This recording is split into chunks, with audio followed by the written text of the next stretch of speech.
All right, let's just change a few of the designs from the app.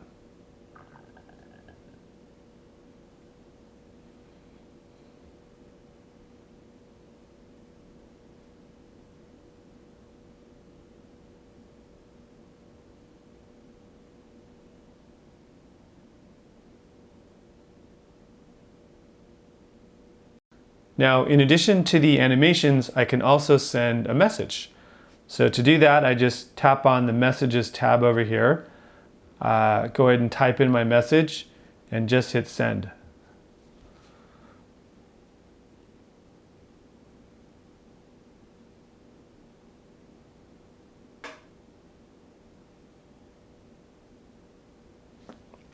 And in addition to messages, we can also do text messages as well. So now by default, because we got some feedback, you may not want to always display a text message on your bag. It could be a private text. So by default, that feature is off. But if you wanted to enable it, you can just swipe that.